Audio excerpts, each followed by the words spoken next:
Hey, son. Picture yourself standing outside a Woolworth's on a Tuesday morning in 1962. The glass door is still cool from the night before. Someone inside is already brewing coffee. The sidewalk smells like concrete and yesterday's rain, and the whole day feels like it is just beginning to stretch itself awake.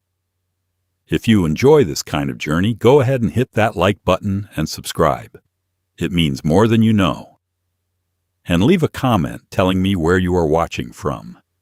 I genuinely love seeing that. But before we go any further, let me ask you something. What did a Monday morning actually feel like in 1963? Not the headlines, not the history books. The actual morning. The one where your neighbor was already out pulling weeds before 7, and the milkman had already come and gone, and the radio in the kitchen was playing something low and easy. What did the hardware store smell like? That particular mix of oil and sawdust and something metallic you could never quite name. What did families actually do on Sunday afternoons when there was nowhere to be and nothing asking for your attention? What did it feel like to sit at a lunch counter and have someone set a cup of coffee in front of you without you even asking? What did a drive-in movie feel like from the back seat? The speaker hooked onto the window, the smell of popcorn and warm metal and cut grass drifting in from somewhere nearby. What did downtown look like on a Saturday, when everyone came in from every direction and the streets had a kind of hum to them, a low, living rhythm that nobody had to organize because it just happened on its own? Those questions matter. Because what we are about to talk about is not just a decade. It is a way of being in the world that is largely gone now, quietly and without much fanfare. And most people never noticed it leaving until it was already far down the road. It is 1960 now. The coffee is on. Someone down the block is mowing. The screen door is open and a warm breeze is moving through the house. And everything is about to come back to you. Let us start with the morning. Not the morning you wake up to now, with the phone already asking something of you before your feet hit the floor. The morning of 1962, which arrived slower and stayed longer. You came awake to the smell of coffee already made, percolating on the stove with that deep, slightly scorched richness that a drip machine never quite captures. The windows were open. The curtains moved. Somewhere outside, a mockingbird was running through his whole catalog, and the world had not yet made a single demand of you. You lay there for a moment and just listened. That was allowed. Nobody had scheduled the first hour of your day. The alarm clock on the nightstand had a round white face and 2 brass bells on top, and it had not gone off yet, which meant you had woken on your own, which meant your body had decided it was time, and you trusted that. The floorboards were cool under your feet. The hallway smelled like the house itself. That particular combination of wood and old plaster and whatever was already warm on the stove downstairs. By the time you reached the kitchen, your mother or your wife had already been up for half an hour. The percolator was making its low, steady sound on the burner, a sound so familiar and so ordinary that you only notice it now by its absence. Breakfast in 1962 was not complicated. It was not a decision.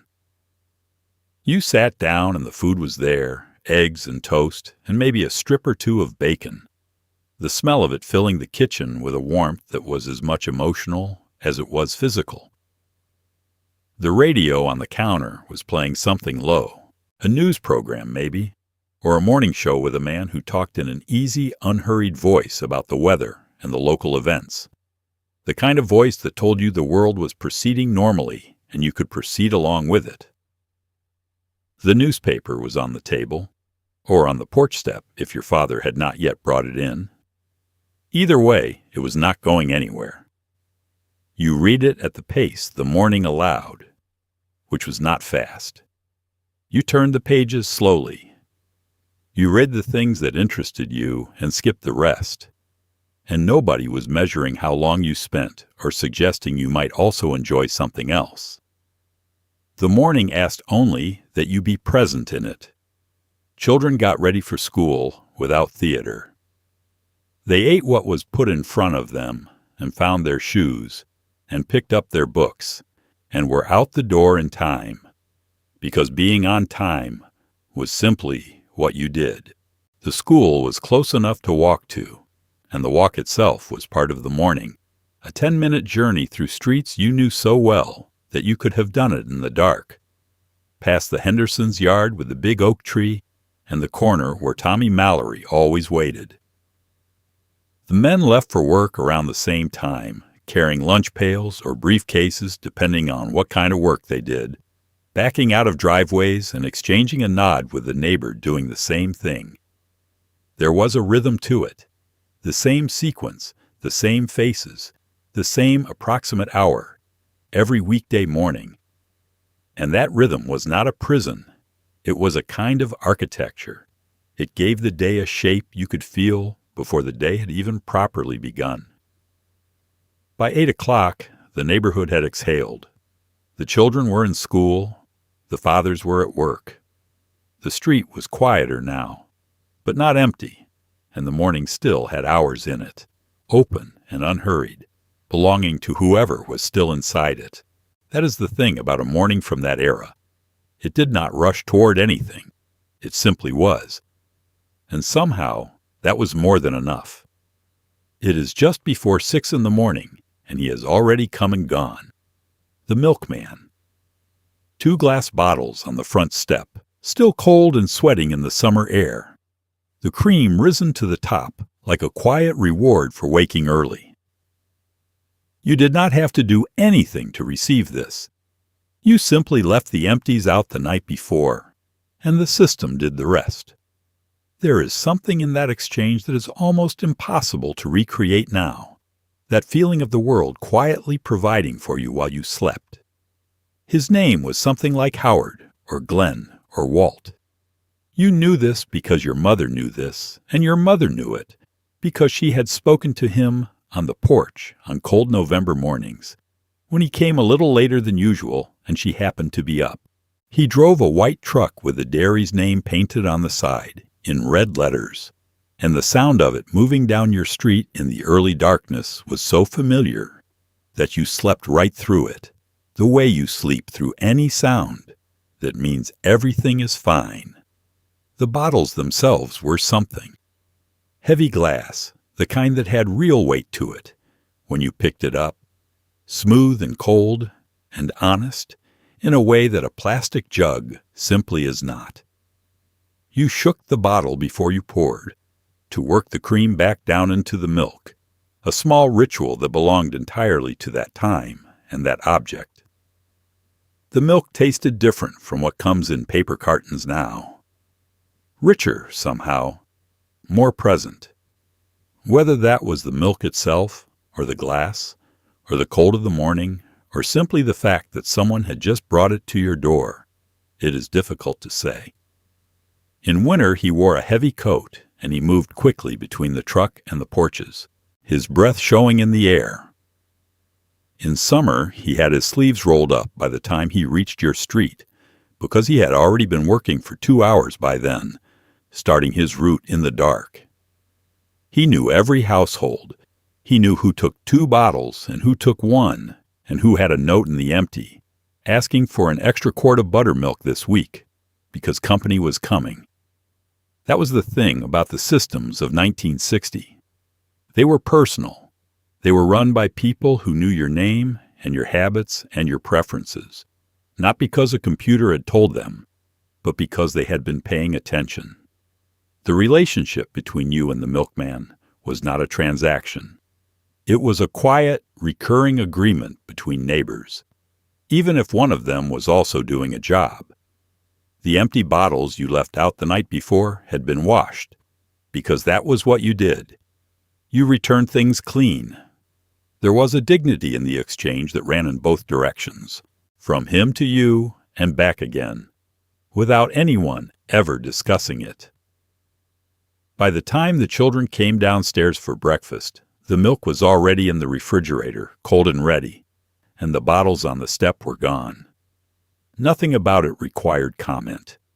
It was simply how the morning worked. The milkman had come. The day had what it needed.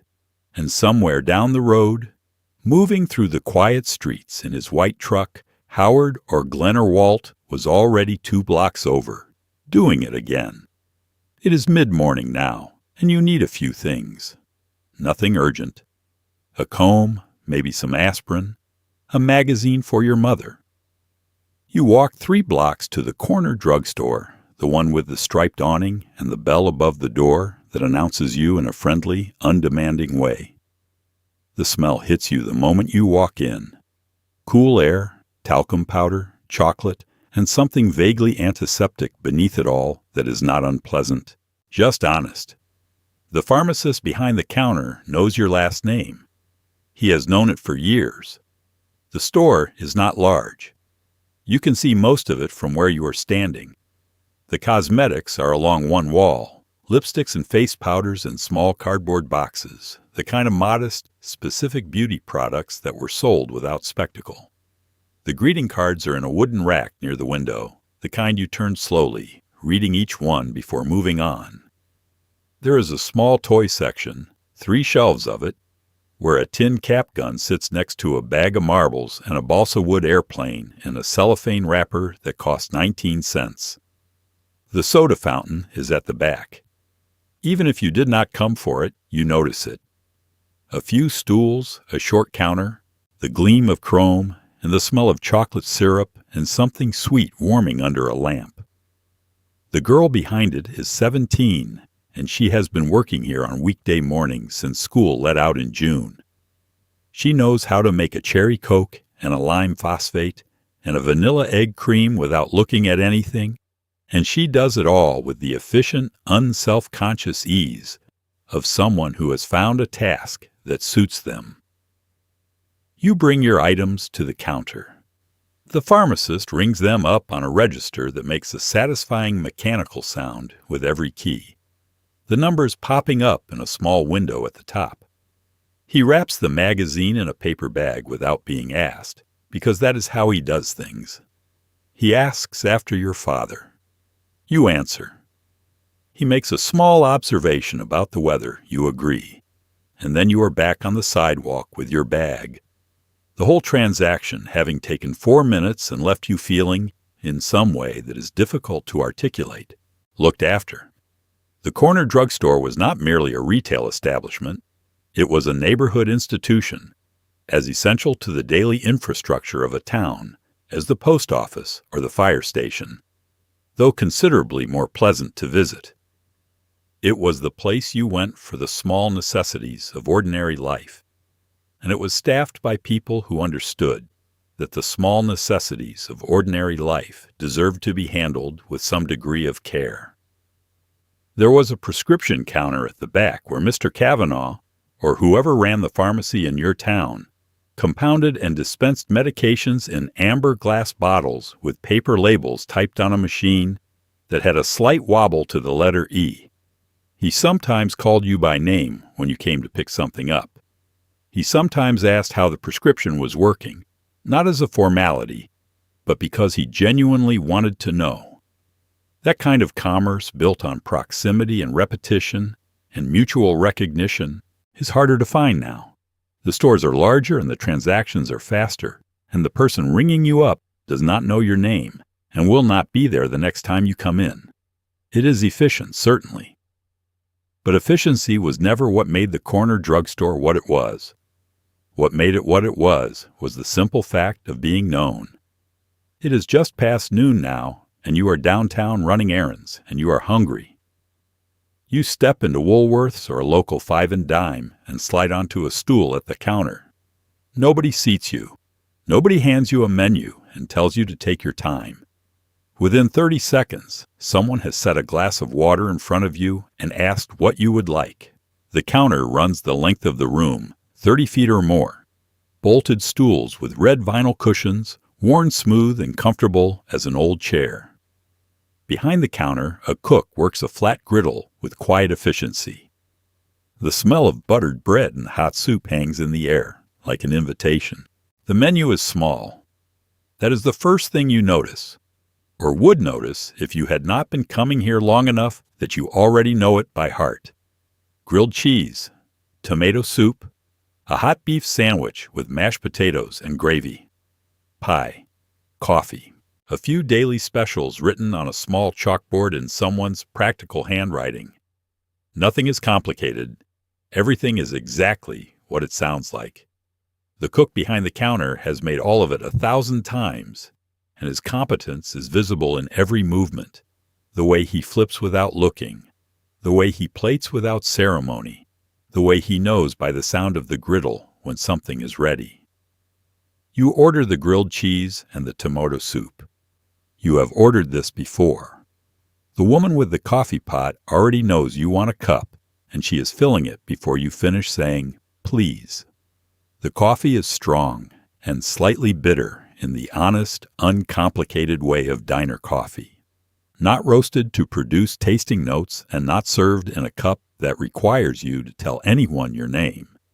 It is simply coffee, hot and present, in a white ceramic mug that is heavy enough to feel substantial in your hand. The man to your left is a stranger. He is eating a hot beef sandwich and reading a newspaper that he has folded into quarters. He does not look at you. You do not look at him.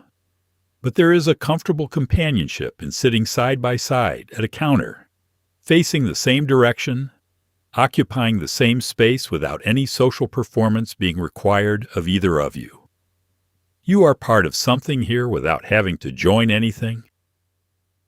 The lunch counter was democratic in a way that very few public spaces managed to be. The businessman from the insurance office 2 blocks over sat on the same stools as the mechanic from the garage on 5th Street. Same food, same prices, same coffee, same service. What you did for a living was your own business. What you ordered was between you and the woman with the coffee pot. Nobody was performing status here. Everyone was just eating lunch. Your food comes in 4 minutes. The plate is set in front of you without fanfare. A grilled cheese that is golden and pressed flat and slightly crisp at the edges, and a bowl of tomato soup that is the deep, particular red of something real. You eat without rushing. The counterman refills your coffee once without being asked. The man with the newspaper finishes his meal, leaves exact change on the counter, folds his paper under his arm, and is gone. By 12:40 you are back on the sidewalk. You spent 60 cents and 40 minutes, and something about the middle of the day feels settled now in a way it did not before you sat down. That is what the lunch counter gave you that nothing since has quite managed to replace. Not just a meal, but a pause. A small, reliable, daily pause in the middle of everything else. Saturday morning downtown is something that no photograph quite manages to hold. You have to feel it. The sidewalks are alive with people who have come in from the surrounding neighborhoods, from the side streets and the avenues, all moving in the same loose, unhurried current. The hardware store has a bin of something on the sidewalk. The 5 and dime has a window display that someone spent real time on. The barber shop has 3 people waiting and the sound of the radio drifting out through the open door. This is not a destination. This is a living system. A town doing what towns were built to do, quietly and without effort. You parked the car a few blocks over because that is where there was space, and the walk does not bother you. You have things to do, and the morning is cool, and the air smells like bakery bread from the place on the corner that starts early, and by 8 in the morning has already produced something that makes the whole block smell like a good idea. You pass the shoe repair shop, the door propped open, the smell of leather and polish drifting out onto the sidewalk. The man inside glances up from his bench and nods. Because that is what people do here. The hardware store is your first stop. You need a new washer for the kitchen faucet and some sandpaper in 2 grades. The man behind the counter is named something like Ed or Harold, and he has been behind this counter since before you were old enough to need a washer for anything. He pulls the right size from a small drawer in a wall of small drawers, each one labeled in a hand that has been labeling things for decades. He does not need to look it up. He looks at you, asks what size pipe, and then turns and pulls the drawer and puts the right thing in a small paper bag and writes the price on it with a pencil. 35 cents. You pay and you thank him and you mean it. Across the street, the 5 and dime is already full. Saturday is its best day. Women move through the aisles with small baskets, picking up thread and bobby pins and a birthday card for someone turning 7 on Tuesday. Children stand at the glass candy counter with serious expressions, deliberating. A young woman is trying on a scarf in front of a small mirror near the accessories. The clerk is patient. There is a kind of unhurried abundance to the whole store. Everything available without being pushed, everything priced so that it is within reach. You get what you came for, and then you stand on the sidewalk for a moment and just look. This is the town you grew up in, or one very much like it, and it is operating at full capacity this Saturday morning in a way that requires no promotion, no event, no curated experience. People are simply here because this is where life happens. The dentist's office is here, the bank is here, the lunch counter is here. The man who sells insurance has an office above the hardware store.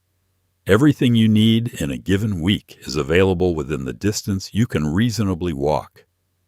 There is a social texture to a downtown Saturday that belongs to no single transaction and no particular store. It is made of accumulated small encounters, the nod of recognition, the pause at the edge of the sidewalk to let someone pass, the brief conversation outside the bakery that was only meant to last a minute and lasted 8. It is the feeling of being part of a place that is also part of you. That kind of Saturday is harder to find now. The downtowns are quieter. Some are gone entirely. The foot traffic moved to the mall, then to the screen, and the streets that once had a hum to them on Saturday morning have grown still. But the memory of it is intact in anyone who stood on that sidewalk with a small paper bag from the hardware store and watched a town going about its life and felt, without quite naming it, that they belonged to something real. Let us talk about the barber shop. Not a salon, not a franchise. A barber shop with 4 chairs and one barber you have been going to since you were old enough to sit still. The floor is black and white tile. There is a jar of blue barbicide on the counter with combs standing in it like cattails in a pond. The chairs are old and solid, and they tilt back in a way that makes you feel like the day has stopped pressing on you for a few minutes. You wait your turn. There are magazines from 2 months ago. You read them anyway, or you just sit and listen to the men talking, and that is enough. The barber's name is Joe, or Frank, or Sal. He has been cutting hair in this town for 25 years, and his hands know what to do without being directed. You sit down and he puts the cape around you with a snap and asks the same question he always asks. Not because he has forgotten, but because it is the right way to begin. Same as usual, he says, before you have finished answering, because he already knows. The scissors are already moving. The conversation in a barber shop in 1963 follows its own grammar. It ranges freely across baseball and the weather and the new road they are putting in out past Elm Street and what somebody heard about the Hendersons down on Oak. Nobody is particularly invested in convincing anyone of anything. The talk is not argument. It is company, the sound of men thinking out loud in a room where no one has anywhere to be for the next 20 minutes. Boys brought here by their fathers sit in the waiting chairs with the particular stillness of children who have been told to behave. And mostly they do, because the barber shop has an authority to it that is earned rather than imposed. It smells like talcum powder and hair tonic and the particular clean warmth of a room that is always slightly too warm in winter and slightly too cool in summer, and both of those things feel exactly right for what it is. When it is your turn, you climb into the chair and lean back slightly and let the man go to work. He combs and snips, and the scissors make their small metallic music near your ear. There is something almost meditative about it. The rhythm of the cutting, the warm weight of the cape, the low murmur of conversation around you that you are part of but do not have to lead. For 20 minutes, nothing is required of you except to sit still. He finishes with the razor on the back of your neck, a quick, clean pass that leaves the hairline sharp and the skin cool. Then the brush with the talcum powder, light and dry, and smelling faintly of something that has no name, but is immediately and permanently associated with this room and this moment. He holds the hand mirror up so you can see the back. You nod. It looks right. It always looks right. You pay, and you tip, and you put your hat back on at the door and step out onto the sidewalk, feeling in some way that is entirely out of proportion to a haircut refreshed. Not just clean, but attended to. There is a difference, and the barbershop understood it. That distinction between a service and an act of care is the thing the barbershop held that its successors have had difficulty replicating. It was not just about the hair. It was about the 20 minutes, the chair, the company, the small, reliable ritual of being looked after by someone who had been doing it long enough to do it well. There is a particular kind of afternoon happiness that belongs entirely to the soda fountain. You are 12, maybe 13, and school is out, and the whole summer afternoon is yours. You pull open the heavy glass door, and the cold air catches you like a small miracle. The long marble counter gleams. The chrome fixtures catch the light. The young woman behind the counter already knows what you want, because you have been ordering the same thing since June. A chocolate phosphate, or a vanilla Coke, or a banana split that costs 35 cents and takes both hands to carry to your stool. Nothing about this moment is hurried. Nothing about this moment needs to be anywhere else. The soda fountain occupied a specific geography in the emotional landscape of 1960 American life. For children, it was freedom and sweetness and the particular pleasure of having a place that was somehow yours, even though it belonged to everyone.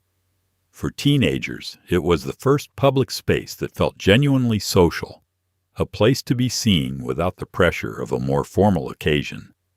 For adults, it was an old pleasure, a connection back to their own childhoods that a chocolate malt could restore in a single sip. The counter itself was beautiful in a functional, uncontrived way. White marble or pale formica, long enough for a dozen stools, with a mirrored wall behind it, so that when you sat down, you could see the whole room and the room could see you without anyone having to turn around. The equipment behind the counter had the serious, purposeful look of machinery that knows what it is for. The soda dispensers with their levers and their promise, the tall silver shakers, the tubs of ice cream visible under their glass lids in flavors that had not yet expanded beyond the original 5, because the original 5 were exactly what was needed. The young woman or young man behind the counter worked with a speed and an ease that was quietly impressive.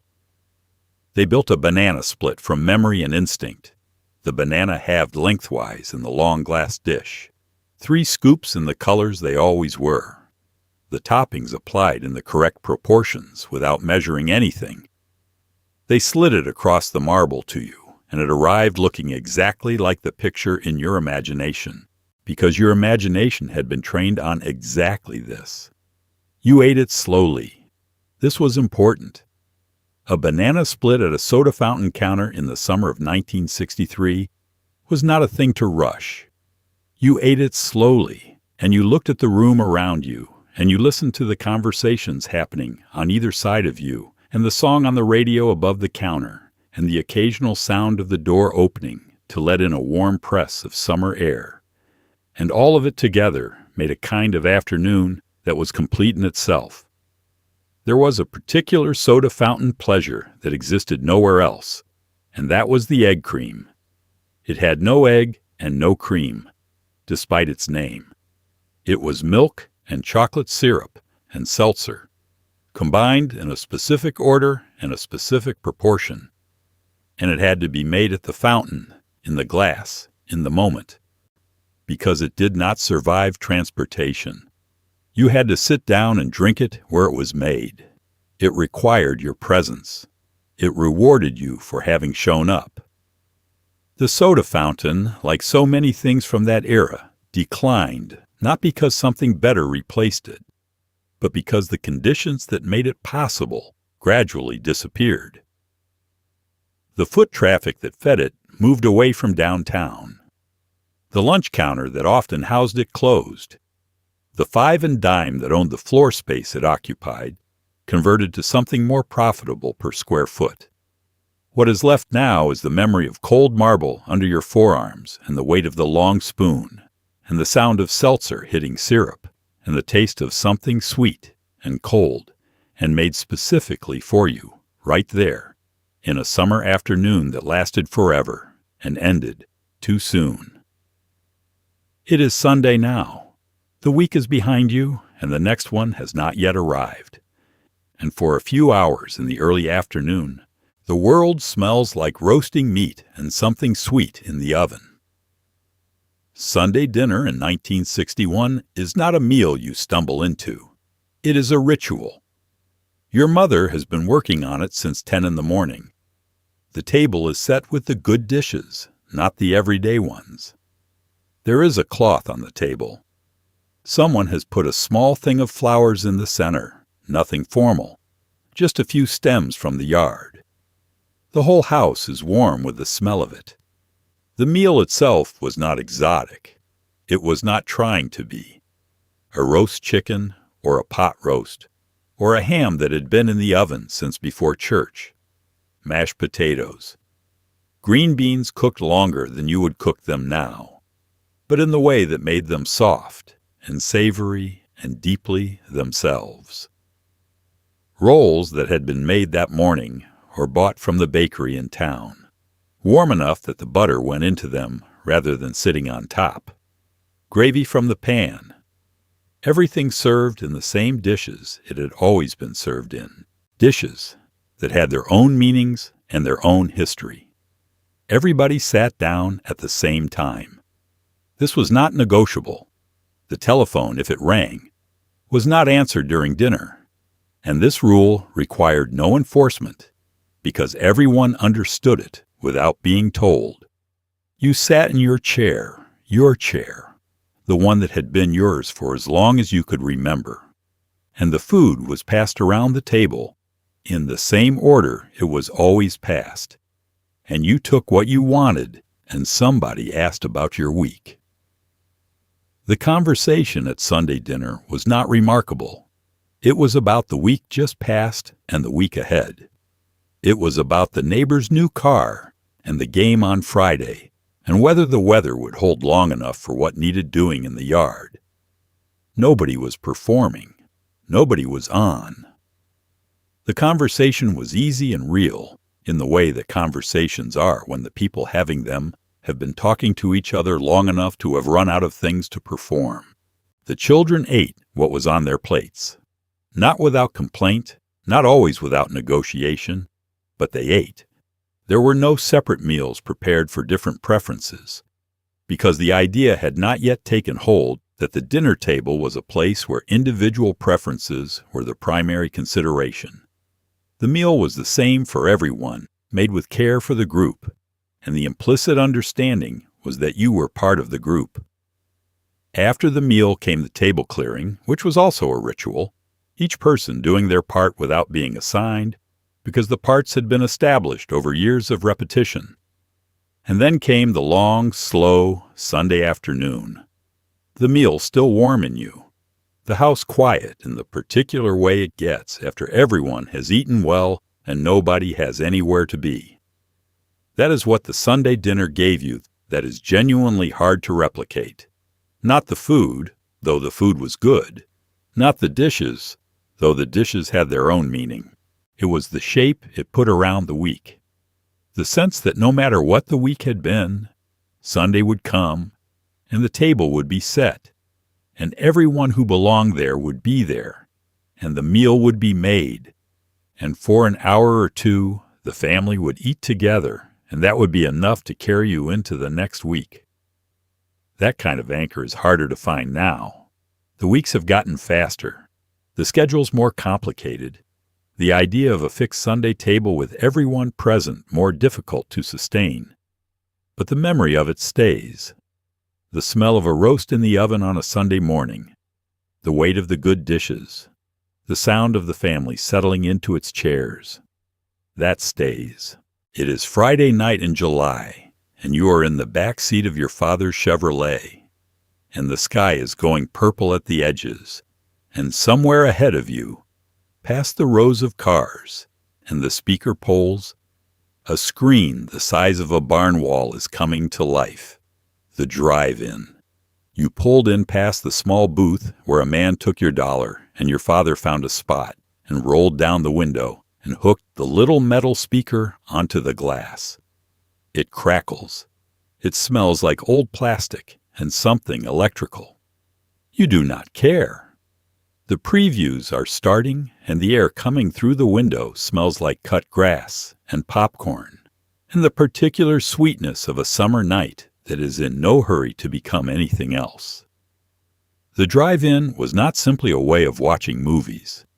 It was a way of spending an entire Friday evening inside the specific pleasure of being in your car, with your family in a field, with 1,000 other families.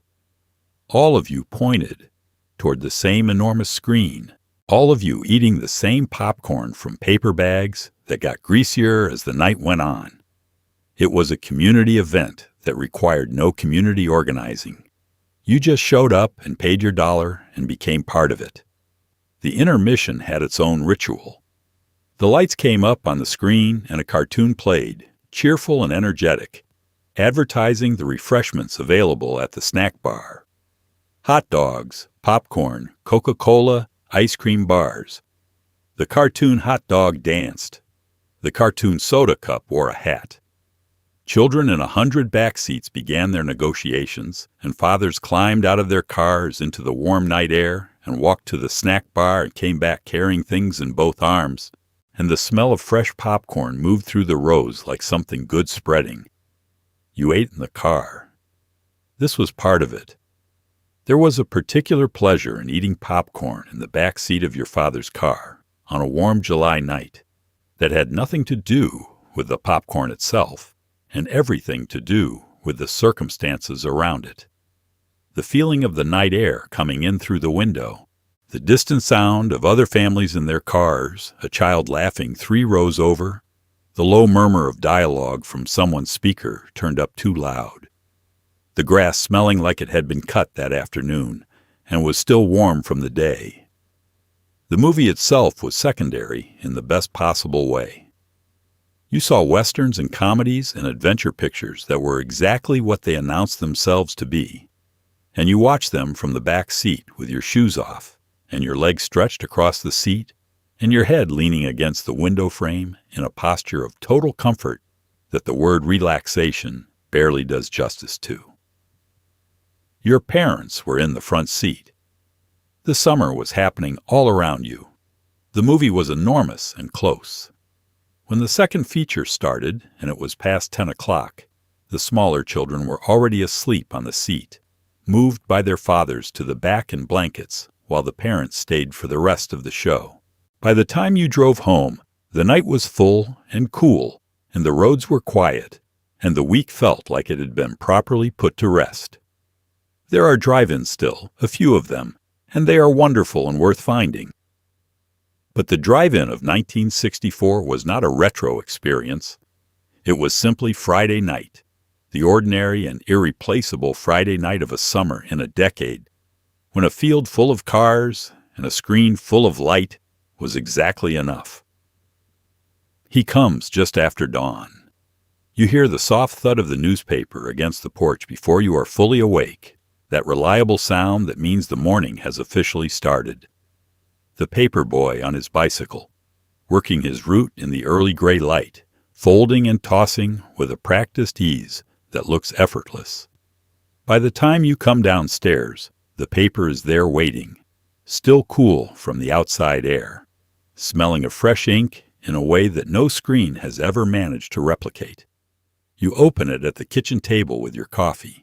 There is no notification, no alert, no urgency built into the act. Just the news at the pace you choose, in the order you decide. The paper boy was a specific kind of American figure, practical and self-reliant.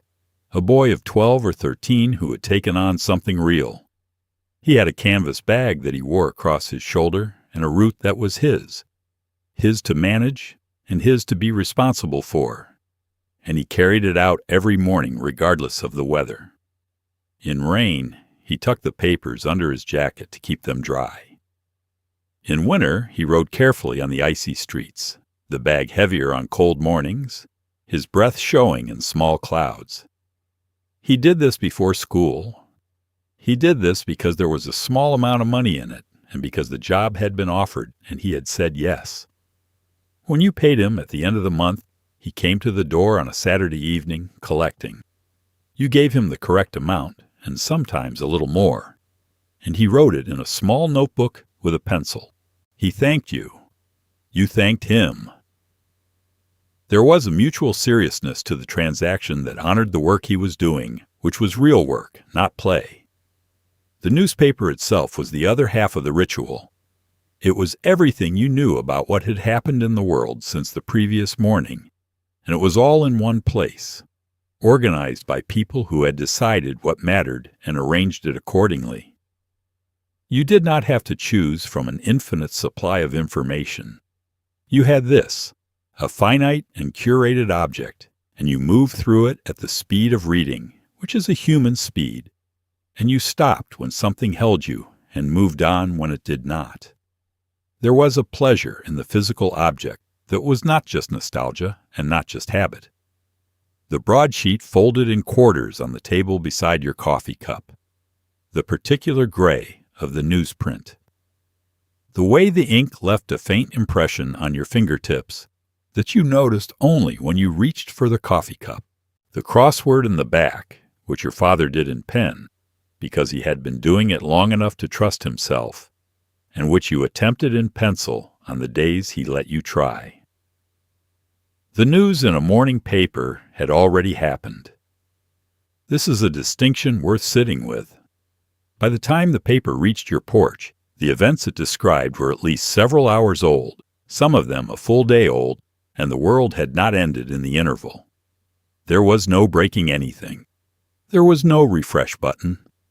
The news arrived once, in the morning, in print, and you read it and folded the paper and went about your day.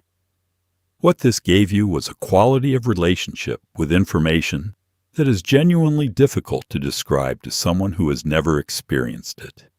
You were informed. You were not overwhelmed. The day was still your own. The paper boy is largely gone now. The route went first, then the print edition, then finally the morning ritual of unfolding a newspaper at a table with a cup of coffee and reading the world at whatever pace you chose. What replaced it is faster and larger and more immediate, and perhaps more accurate in real time. And none of those things are small advantages. But there is a quality of morning, a specific, unhurried quality of morning, that went out with the newspaper on the step and the boy on the bicycle and the smell of fresh ink on your fingertips, and it has not quite come back. On a weekday afternoon in 1963, the neighborhood is not empty. That is the first thing to understand. Children are outside, everywhere and loosely supervised, moving from yard to yard and street to street in a kind of organic freedom that does not require planning or parental coordination. Mothers call from back doors. Someone is always mowing somewhere. The smell of cut grass mixes with the smell of charcoal from 2 doors down, where somebody started the grill early. The sidewalks are used. The front porches are occupied. People know each other by name and by habit and by the sound of their screen door. You are 10 years old and the afternoon belongs to you from 3 o'clock until your mother calls you in for supper. And that is an enormous amount of time when you are 10 and the weather is good. You do not need anyone to organize it. You go outside and the neighborhood provides. Tommy is already on his bike at the end of the block. The girls from the house on the corner are drawing something on the sidewalk with chalk. Someone has left a ball in the Petersons' yard, and the Petersons are not home, and everyone understands that the ball is available. The games you played required nothing but bodies and agreement. Kick the can in the long summer evenings, the rules transmitted from older children to younger ones without adult involvement. Stickball in the street, pausing when a car came through, resuming the moment it passed. Hide and seek across 3 or 4 yards simultaneously, the boundaries established by negotiation and adjusted by argument and ultimately held together by the shared interest in keeping the game going. You skinned your knees. You had disagreements that were settled without mediation. You learned the geography of the neighborhood the way you learned language, through total immersion and daily repetition. The adults were present, but not hovering. Your mother knew roughly where you were, because she knew the neighborhood and she knew which yards you were likely to be in, and she trusted the general network of maternal awareness that meant if something went wrong, someone would know and someone would act. Mrs. Callahan next door had been watching children play in this street for 20 years, and she missed nothing from her porch. That was the surveillance, if you want to call it that. A neighbor on a porch who had seen everything before and could be trusted to respond to anything real. The front porch itself was a piece of social infrastructure that has not been adequately mourned. It was the threshold between the private life of the house and the public life of the street, and it was occupied. In the evenings after supper, your father sat on the porch with a glass of something cold, and your mother brought her mending or her magazine, and the two of them were there, visible, available, part of the neighborhood's evening texture. Neighbors stopped and talked from the sidewalk. Children reported in and were sent back out. The street had a life to it that everyone participated in simply by being present. There was a density of relationship in a neighborhood like this that is difficult to recreate when the front porch becomes a back deck and the back deck faces only your own yard. When the children play inside or in the backyard rather than the street. When you know your neighbors by the sound of their car rather than the sound of their voice. None of these changes were made with the intention of reducing community. They were made for reasons of convenience and privacy, and they were reasonable reasons. But the neighborhood of 1963, with its sidewalks full of children and its porches full of adults and its yards open to each other in a way that made the whole street feel like a shared space, was something that sustained people in ways they only fully understood when it was no longer there. Sunday afternoon, and your father is taking the long way home from nowhere in particular. This is the drive, the one without a destination, the one that exists purely for the pleasure of moving through the world at a speed where you can still see it. The windows are down. The radio is playing. The towns you pass through have downtowns with theaters and hardware stores and diners with neon signs that flicker a little in the afternoon light. You are in the back seat watching it go by, and you are not bored. You are watching America happen at 35 miles an hour, and it is more than enough. The family car in 1962 was not transportation in the purely functional sense that the word has come to carry. It was a room, almost, a mobile room with your family in it, moving through a world that revealed itself slowly enough to be seen. The seats were wide and bench-like, and you sat across them rather than in them, and in the back there was enough room for 2 children to lie down in opposite directions and not touch, which was sometimes necessary for the preservation of peace on a long Sunday afternoon Your father drove the way men of that era drove, with one hand on the wheel and an elbow on the open window, not recklessly, but with the ease of someone who trusted the road and trusted the car and had nowhere to be before supper. He knew the roads the way he knew other familiar things, not because he had studied them, but because he had driven them enough times to have absorbed their rhythms. He knew where the road curved and where it straightened and where the dip was, that your mother always said needed to be fixed. He drove through all of it with a comfortable authority. The radio played without anyone choosing it. A station came in and played what it played, and sometimes it was something your mother liked, and she turned it up slightly. And sometimes it was a baseball game, and your father turned it up, and everyone else listened, because that was what was on. The music of a Sunday drive was not curated. It arrived like the scenery, unbidden and sufficient. The towns you passed through on a long Sunday drive were worth passing through. This is worth saying plainly. Every town of any size had a downtown, and the downtown had a movie house and a diner and a hardware store and a five and dime, and even at 35 miles an hour you could read all of this in the time it took to pass through. You could see that people lived here and that the town was alive and that it had a shape and a center. You could see the water tower with the town's name on it, and the church steeple, above the trees, and the gas station on the corner, where a man in a uniform was filling a tank and checking under the hood, because that was what a gas station did. The drive ended when your father decided it ended, which was usually when the afternoon lights started going golden, and he said something like, "We should probably head back." And nobody argued, because supper was coming, and the drive had been good, and there was a completeness to the afternoon that everyone could feel, even if nobody said so.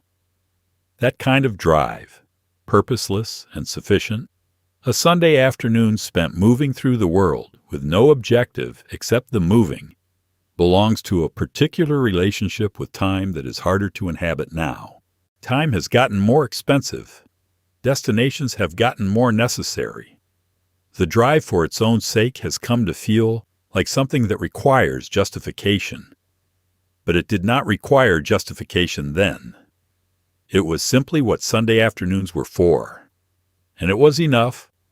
And the back seat of that Chevrolet with the windows down and the radio playing and the world going by at a speed you could actually see was one of the finest places a person could find themselves on a Sunday afternoon in 1962. The Five and Dime was not a store for any one kind of person. That was the whole point of it. You walked in off the street and there was everything. Bolts of fabric and birthday candles and parakeets in a wire cage near the back, and goldfish in a tank, and coloring books and hair ribbons and wooden spools of thread in every color you could name. The floor was wood, and it creaked pleasantly underfoot. The displays were not curated.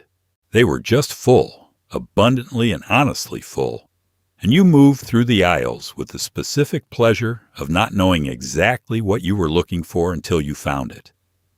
The name came from the original pricing structure, everything for 5 cents or 10 cents, which by 1962 was no longer strictly true, but had become a kind of promise about the spirit of the place, regardless of what the prices actually said. The Five and Dime was a store that believed that ordinary people deserved access to ordinary pleasures without ceremony, without persuasion, without being made to feel that what they needed was insufficient until they bought something more. The candy counter was near the front, almost always, and it was operated with a patience that the traffic required. Children pressed against the glass and pointed at things, and changed their minds, and pointed at something else. And the woman behind the counter waited with the quiet forbearance of someone who understood that this deliberation was the whole point and not an inconvenience to be hurried through. A penny bought a licorice whip or 3 pieces of something small and sweet. a nickel opened up real possibilities. The decisions made at a 5-and-dime candy counter by a child with a dime were made with a seriousness of purpose that any economist would recognize. The fabric section was your mother's territory, and when she went to the 5-and-dime, she was often there for 20 minutes, running bolts of cotton through her fingers, holding colors up to the light from the window, comparing two similar shades with the focused attention of someone who would be looking at this fabric for the next several years every time the dress was worn. She knew what she was doing. She had been sewing since she was 12, and she knew the difference between a fabric that would hold its color and one that would fade by the third washing, and she made her choices accordingly. The 5-and-dime sold things that have largely ceased to exist as a category. Small, inexpensive, useful, unpretentious things. A tin of shoe polish, a packet of needles, a card of buttons in assorted sizes, a small address book with a red cover, a box of thank you notes, a rubber eraser shaped like nothing in particular. These were not gifts. They were not experiences. They were simply things that people needed in the course of ordinary life, and the 5-and-dime had them, arranged on shelves and in bins and behind glass counters, waiting to be found. There was a parakeet in a cage near the back of the Woolworths in your town, and it had been there for as long as you could remember, and it said something short and cheerful that you could never quite make out from the aisle. You always walked back to look at it. Everyone did. It was not for sale, or if it was, no one was buying it, and it presided over the housewares section with a small authority that the housewares section did not require, but did not mind. The 5-and-dime is gone now, replaced by stores that are larger and cheaper and more efficient and less interesting. What it had that its replacements do not is harder to quantify than square footage or price point. It had a human scale. It was sized for people rather than for volume, and it sold things at prices that assumed you were a person of ordinary means and that your ordinary means were entirely sufficient to shop here. That assumption, made without fanfare and held consistently, was a form of dignity. It is 7:30 on a weeknight in 1964, and the whole family is in the living room. Not in different rooms with different screens tuned to different things. The same room, the same screen. The television set is large and wooden and sits against the wall like a piece of furniture that takes itself seriously because it does. The picture is black and white, and the sound comes from a single speaker, and there are 3 channels, and none of that matters at all. What matters is the room around it, the togetherness that the set creates simply by being the only thing to look at. The television arrived in American living rooms in the early 1950s and changed the evening in ways that were immediate and permanent. Before it, the evening was something you made: the radio, the card game, the conversation, the book. After it, the evening had a shape provided for you, an hour-by-hour schedule of programming that the family arranged itself around the way it had once arranged itself around the dining table or the radio console. The set itself was a piece of furniture. It had legs. It had a cabinet of real wood, walnut, or mahogany veneer, with a fabric panel over the speaker that made it look, from certain angles, like a small piece of living room architecture rather than an appliance. You did not hide it. You placed it where everyone could see it, and the furniture of the room oriented itself accordingly. The sofa and the chairs turned toward the screen, in an arrangement that said plainly, "This is where the evening happens." Your mother had her chair, and your father had his, and you and your brother or sister had the sofa or the floor, and this arrangement was as established as anything in the house. The floor in front of the television on a Friday night, close enough to reach up and adjust the rabbit ears when the picture went to static, which it did, was your territory. and you occupied it with the complete physical ease of someone who had claimed a space and been allowed to keep it. The programs were watched together and discussed together and laughed at together. Ed Sullivan on Sunday night was a family event. The news at 6:30 was your father's program, and the family adjusted its dinner timing accordingly. The Friday night lineup was anticipated all week and experienced communally, the commercials providing natural intermissions for commentary and negotiation and the retrieval of things from the kitchen. Nobody was watching something different on a separate screen in a separate room. The television was one, and the family was one, and the evening contained both of them together. There were 3 channels, and sometimes 2 of them had something worth watching at the same time. And this was a genuine problem that required genuine negotiation. And the negotiation was part of the texture of family life in a way that infinite individual choice has quietly eliminated. You argued about what to watch. You compromised. You watched something you did not choose and sometimes discovered that you liked it. None of this was perfect. All of it was human. The television of 1964 was also, in a way that is worth noting, slow. Programs unfolded at a pace that trusted the viewer to stay. A dramatic scene breathed. A comedian let the silence after the punchline do its work. The editing was not afraid of a held shot, a pause, a moment that asked nothing of you except attention. The medium had not yet learned to distrust stillness, and because of that, the stillness was there, and you sat inside it with your family in the evening, and it was good. It is August, and something is happening in the kitchen that fills the whole house with a particular kind of warm, sweet pressure. Canning day. Your mother is at the stove with her sleeves pushed up and her hair pinned back, and the counter is covered with mason jars in various stages of readiness. The smell is extraordinary and specific. Hot sugar, ripe tomatoes, boiling fruit. The clean mineral smell of the jars themselves, sterilized and gleaming.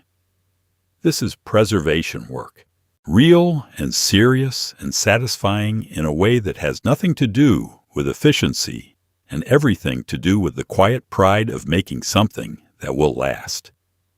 Canning day happened in August because August was when the garden was at its most demanding. The tomatoes had come in all at once, the way tomatoes do, indifferent to your schedule. And the peaches from the tree in the backyard were ripe and would be overripe in 3 days, and the green beans needed to be put up before they went tough. The kitchen became, for a day or two, a small production operation, purposeful and fragrant, and presided over by your mother, with the focused authority of someone managing something that mattered. You helped if you were old enough and willing. Snapping beans was a job for children. Sitting at the kitchen table with a bowl in your lap, pulling the ends off and breaking the beans into pieces, a task that was repetitive and satisfying, and that your hands learned to do without requiring your full attention, which meant you could talk while you did it, and the kitchen on canning day was a good place to talk. Your mother told stories while she worked, about her own mother's kitchen, about the year the tomatoes came in late and they thought they would have nothing, and then it all came at once, on the same warm week. About what this jar would taste like in February, opened at the table on a cold night when the garden was under snow. The mason jars were the vessels of this whole operation, and they had a beauty that was entirely practical. Clear glass, the contents visible, the seal self-evident, each one labeled in your mother's handwriting with the contents and the year, a small piece of domestic record-keeping that required no system and no technology. It's just a permanent marker and the intention to remember. A shelf of filled mason jars in the basement or the pantry was a visual record of the summer's abundance made tangible and stored for the months when the garden was cold and dormant. Opening one of those jars in January was an experience with a specific quality of satisfaction. The seal breaking with a soft, clean pop. The smell of August rising out of January. Tomatoes in the middle of winter that tasted like August because they were August, preserved and waiting. There was something in this that went beyond convenience or economy, though it was both of those things. It was a form of continuity, a way of carrying one season into another, not metaphorically, but literally, in glass and heat and the work of a summer afternoon. The kitchen on canning day was hot and humid and smelled so strongly of ripe fruit and hot sugar that you could smell it from the front yard, and the smell reached the street, and the neighbors knew what was happening without being told, because their own kitchen smelled the same way in August, and had for as long as anyone could remember. The smell was a kind of neighborhood language, a signal that summer was ending and that someone was doing the necessary work of holding on to it before it was gone. That smell, that particular combination of hot glass and ripe tomatoes and boiling fruit in an August kitchen, is one of the most powerful sensory memories of that era, and it is one of the most fully gone. Not because August has changed, but because the kitchen has. The work has been replaced by the grocery store, which is reasonable and efficient, and entirely without the particular August smell of a kitchen where someone was putting up tomatoes and talking while they did it. You could hear it from 3 streets away. That particular melody, tinny and cheerful, coming closer at the same slow pace every summer afternoon. Everything stopped when the ice cream truck came. Whatever game was happening in the yard, whatever argument you were in the middle of, whatever book you were reading on the porch steps, all of it paused. You ran to find your mother, who had usually already heard it and was reaching for her change purse, because she remembered what it felt like to hear it herself 30 years before. The ice cream truck in the summer of 1963 was not a rare event. It came every weekday afternoon at approximately the same hour, which you knew not from a schedule, but from experience, from the accumulated data of 100 summer afternoons that had trained your internal clock to start listening around 2:30. When you heard it, you did not hesitate.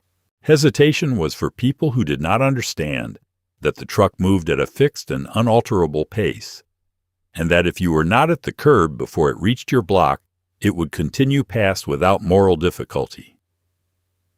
The truck itself was white, always white, with a small window on the side through which transactions were conducted. The man inside was older than you and younger than your father, usually, and he wore a white apron and had the patient efficiency of someone who had been making change for children all afternoon and found the work acceptable. He knew the items. He knew the prices. He did not rush you, but he also did not pretend that the line behind you was not there. The choices were not overwhelming. This is worth saying plainly. A creamsicle, a fudsicle, a drumstick with the chocolate and the nuts on top, a push-up, which was orange sherbet in a cardboard tube that you ate by pushing it up from the bottom with a stick, an ice cream sandwich, 2 chocolate wafers with vanilla ice cream between them that went soft in your hand if you did not eat it quickly. Each of these cost between a nickel and a dime, and your mother had given you a dime, and the decision between the creamsicle and the fudgesicle was made with the kind of focused deliberation that the stakes entirely warranted. You ate it on the curb, or on the porch steps, or walking back through the yard to wherever the afternoon had been before it was interrupted. The cold of it in the heat of August was a specific physical pleasure that the body remembers long after the mind has forgotten the particular afternoon. The way the fudgesicle left a faint chocolate stain on your lip. The way the creamsicle went soft at the edges first, and you ate around the circumference before committing to the center. The way the ice cream sandwich required a strategy and rewarded the strategies that minimized melting. When the truck turned the corner at the end of the block and its melody faded into the distance, the afternoon resumed. The game picked up where it had been interrupted. The book was retrieved from the porch step. The argument, if it had been a real one, continued, though usually with less conviction than before, because it is difficult to sustain genuine grievance while eating a creamsicle. The ice cream truck still exists here and there, in some neighborhoods, but the version that existed in 1963 had something that is harder to find in its successors, which is the quality of reliable arrival. It came every day. You could count on it. In a summer that was long and unscheduled and sometimes formless, the ice cream truck was a fixed point, a small daily event that gave the afternoon a shape. The sound of it coming from 3 streets away was the sound of something good and dependable arriving on time. And even at 10 years old, you understood that this was not nothing. It cost a quarter, sometimes 35 cents if the feature was something special. You and your friends walked to the movie house on Saturday afternoon with your coins in your pocket and the whole afternoon ahead of you, and the man in the booth took your money and handed you a ticket without looking at an ID because nobody needed to, and it never occurred to anyone that they might. The lobby smelled like popcorn and carpet and something sweet in the air, and the lights were low and the curtain was still drawn, and everything felt like it was about to happen. The Saturday matinee was a children's institution in a way that is difficult to overstate. It was the event of the week for a child of 8 or 10 or 12 in 1963. The thing you thought about on Friday and talked about on Saturday morning and replayed in your head on Saturday evening. It was yours, which is to say it was an experience that did not require your parents, that you navigated yourself, that you paid for with money you had earned or been given, and that you experienced in the company of your peers, rather than your family. This was significant. The Saturday matinee was one of the first places you were genuinely on your own in the world. The movie house itself was an architecture of anticipation. Even from the outside, it announced itself with a marquee that spelled out the feature in large letters, a vertical sign that was visible from a block away, and glass cases on either side of the entrance with lobby cards and still photographs from the picture. You studied these on the way in, even if you had already read the title and knew what was playing, because the photographs were part of the experience, and looking at them was part of the ritual of arrival. Inside, the lobby had a particular temperature and smell that belonged entirely to the movie house and nowhere else. The popcorn machine was near the concession stand, and the smell of it was warm and salty and immediate, and the question of whether to buy popcorn was settled in most cases before you fully entered the lobby. A bag cost 15 cents. You held it with both hands because it was warm from the machine, and the warmth was part of what you were paying for. You carried it into the dark theater and found a seat with your friends, settling into the plush and slightly sticky chairs with the ease of people who had done this enough times to have preferences about where to sit. The cartoons came first. This was the social contract of the Saturday matinee. Cartoons before the feature, a string of them, 5 or 6 minutes each, which had the double function of rewarding early arrival and giving latecomers time to find their seats without disrupting anything essential. The theater filled during the cartoons, the noise level rising as more children arrived, and the combined laughter of 200 children at a cartoon was a sound with a specific and unrepeatable quality, unself-conscious and total. The feature was usually a Western or an adventure picture, or a science fiction film that took its premise seriously and its budget less so, and none of this mattered at all because you were 12, and in the dark with your friends, and the screen was enormous, and the popcorn was warm, and the world outside did not exist for the next 90 minutes. The story carried you completely. You leaned forward in your seat during the tense parts and laughed during the funny parts and were genuinely surprised by the endings, even when you should not have been. You came out into the afternoon light slightly dazed, the way you always come out of a dark theater into daylight, and the street was the same street it had been an hour and a half ago, but everything felt slightly larger and more possible than before. That is what a good Saturday afternoon at the movies did. It sent you back into the world with a little more in you than you had when you walked in. The hardware store on Main Street was a specific kind of institution. Not a big box warehouse with orange carts and a floor the size of an airport. A hardware store, a real one, run by a man who had been ordering the same bolts and fasteners for 30 years and knew where everything was without consulting a screen. The floor was bare wood, darkened by oil and time. The smell was metal and rubber and something oily and clean at the same time. If you came in with a problem, you described it. And the man behind the counter thought about it for a moment and then told you what you needed, and he was almost always right. The hardware store smell was unlike any other smell in a town's commercial district. It was not pleasant in the way a bakery was pleasant or a barbershop was pleasant. It was interesting in the way that useful things are interesting, a compound of machine oil and new rope and rubber gaskets, and the particular dry smell of wooden handles on tools that had been sitting in a barrel for a year, waiting for someone to need them. You could walk into a hardware store in 1963 with no intention of buying anything and spend 20 minutes simply moving through the smell and the inventory and finding it entirely satisfying. The inventory itself was a kind of education in how the physical world was assembled. Wall anchors and lag bolts and machine screws in labeled bins with the sizes stamped on small cards in a typewriter font.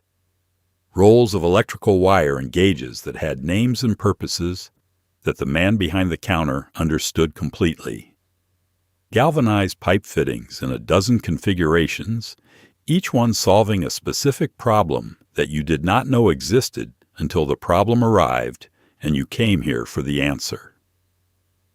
The hardware store was organized by function and by kind, and learning the organization meant learning something real about how houses were built and pipes were joined and doors were hung. The man who ran it had knowledge that was practical and deep and entirely local. He knew the houses in your town because he had sold the materials that repaired them for 30 years. He knew that the houses on Elm Street had a particular kind of plumbing that required a specific fitting that other plumbers sometimes tried to substitute, and it never worked quite right. He knew that the old school building had been wired in a way that made certain jobs more complicated than they looked. This knowledge was not written down anywhere. It lived in him, and it was made available to anyone who walked through the door and described their problem. This was the thing about the hardware store that a catalog or a website cannot replicate: the diagnosis. You came in knowing your symptom, not your solution, and the man behind the counter converted one into the other through a brief conversation that drew on knowledge accumulated over decades. He asked you 2 or 3 questions. He listened carefully. He said, "Ah, yes," and then he turned and walked to the right section without hesitation and picked up the right thing and put it on the counter in front of you. The confidence of it was its own kind of reassurance. Boys who grew up going to the hardware store with their fathers learned things there that no classroom taught. They learned the names of things and the purposes of things and the respect due to tools that were built to last, and fasteners that held things together, and materials that performed the quiet, essential function of keeping the physical world intact. They learned that knowledge of this kind was valuable, and that the man who had it was worth listening to and worth the trip. The hardware store of 1963 is not entirely gone. There are still independent hardware stores in some towns, and they are still run by people who know things and will tell you what you need. But they are fewer than they were, and the knowledge they carry is harder to find, and the experience of walking into a room that smells like oil and rope and describing your problem to someone who already knows the answer is rarer than it should be. Sunday morning in 1962 begins with the sound of bells. Not a phone alarm. Bells, real ones. From the church 2 blocks over, rolling through the neighborhood in a sound that is both a summons and a comfort. You have heard those bells your whole life. You know the rhythm of them, the way you know the sound of your own family's voices. By 9 o'clock, the street is full of people dressed in their best, walking in the same direction, nodding at neighbors, the women in hats and white gloves, the older men in suits that fit better on some than others. The children are scrubbed. Nobody is looking at a phone. Getting dressed for church on Sunday morning was a ritual with its own physical vocabulary. The good shoes came out of the closet, the ones that were kept in a box and polished on Saturday evening. The suit or the dress that was reserved for Sundays had a particular quality of fabric and care that the weekday clothes did not. And putting it on was a transition, a movement from the ordinary self to the Sunday self, which was not a false self, but a more considered one. A self that was making an effort and knew it. Your father wore a hat to church, as the men of his generation did, a fedora or a straw hat depending on the season, and he put it on at the front door with a gesture that was automatic and right, the hat completing the outfit the way a period completes a sentence. Your mother wore gloves, white cotton in summer, dark leather in winter, and the act of putting on gloves before going out the door was another small ceremony of Sunday, a signal to yourself and to the world that this morning was different from the other mornings. The church building itself was a kind of architecture of belonging. You had been inside it so many times that you knew every pew, every window, every smell. The particular coolness of a stone church in summer, which was a coolness unlike the coolness of a shaded room or an air-conditioned space, deeper and older and smelling of candle wax and wood polish and the paper of hymnal pages.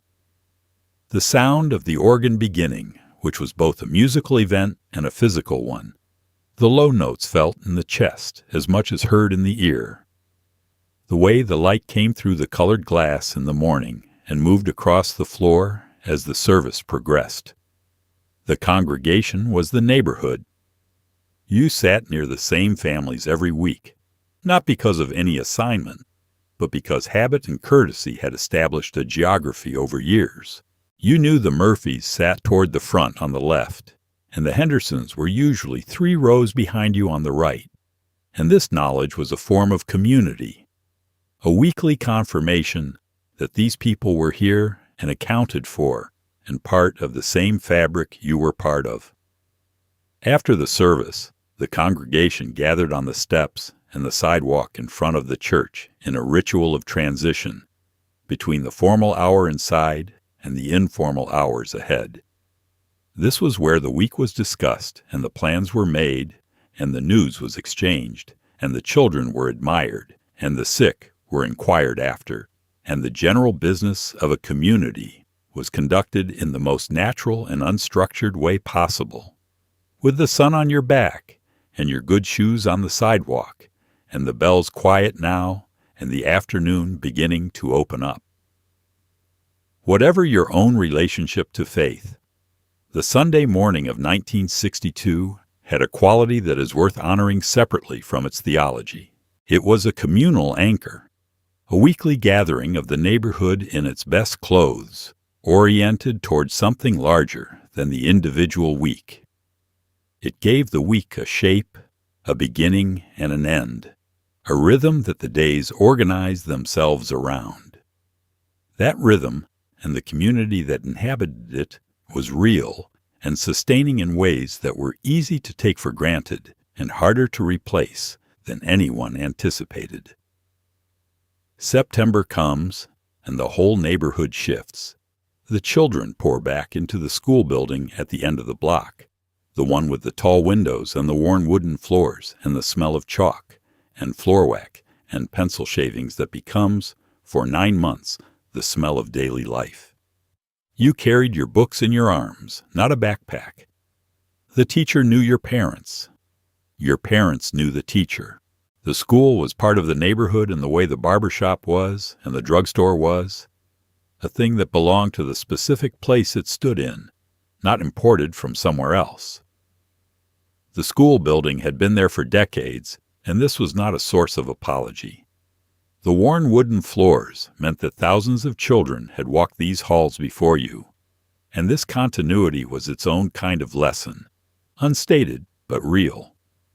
The desks had been sat in by your father, perhaps, or your older brother, and the initials carved into the underside were a record of everyone who had passed this way and felt the same combination of boredom and possibility that you were feeling now. The school was old, and it was yours, and those two things were related. Your teacher knew your name by the end of the first day, and your history by the end of the first week. She had taught in this school long enough to have taught older siblings and sometimes parents, and the knowledge she had of your family was not intrusive, but contextual. It helped her understand you. She knew if there was a difficult situation at home. She knew who had struggled the year before, and who had done well, and what kind of encouragement was useful for which kind of child. This knowledge had been accumulated through years of proximity and attention, and it made her better at her job. The subjects were taught without apology for being subjects. Arithmetic was arithmetic, and you learned the multiplication tables by repetition until they were in your memory where they would remain for the rest of your life. Reading was taught with the understanding that reading was the foundation of everything else and deserved the time it took. Penmanship was practiced with the genuine conviction that how you formed your letters mattered, and that the ability to write clearly and well was a skill worth having. History was the story of how the world became what it was, taught in chronological order, which turned out to be a very good way to teach it. Recess was real and physical and outdoors, and lasted long enough to matter. You ran.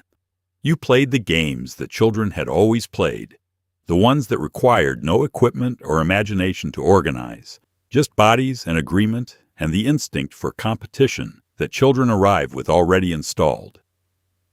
You came back inside flushed and breathless, and settled into your chair with the slightly loosened quality of a child who has recently been outside, and this was considered the correct condition for learning and managed accordingly. The walk home from school was its own interval of freedom, 20 minutes perhaps through streets you knew completely, with time to stop and look at things and talk to friends and arrive home at a pace that the afternoon allowed. Your mother was there when you got home in most cases, and the kitchen smelled like something that would later become dinner, and you put your books on the table and sat down with a glass of milk and recounted the day in whatever level of detail you felt like providing. The school of 1962 was not perfect. No institution is. But it was embedded in the neighborhood in a way that made it feel less like a system and more like a place with particular smells and floors and teachers who knew your name and a bell at the end of the day that released you back into the afternoon. That quality of belonging to somewhere specific, of being a known person in a known place, was something the school provided that is worth remembering as more than mere nostalgia. Here are segments 21 through 25, each expanded to approximately 600 words. The telephone in your house sat on a small table in the hallway or on the kitchen wall, and it rang with a sound that was large and physical. A real bell, not a digital approximation of one. When you answered it, you were committed. You stood there, in the one place the cord would let you go, and you talked. No scrolling while you listened, no half attention. The conversation had your full presence because there was nothing else to give it. Your mother talked to her sister on Tuesday evenings. Your father made calls after supper, his voice low and serious in the hallway. You learned how people talked to each other by listening from the next room. The telephone of 1962 was a shared object in a way that the devices of today are not. There was one in the house, sometimes two if the family was large and the house was prosperous, and everyone used it and everyone was aware when it was being used. Privacy on the telephone required closing a door, which was not always possible, And so telephone conversations were conducted with a certain awareness of the household around them, a slight modulation of tone and content that acknowledged the shared nature of the instrument. The cord was its own physical fact. It reached from the wall to the receiver, and it determined the geography of your conversation, which meant you stood in one place, or sat on the small chair beside the phone table, or leaned against the kitchen wall with the receiver tucked between your ear and your shoulder when your hands were occupied with something else. This constraint was not experienced as a constraint.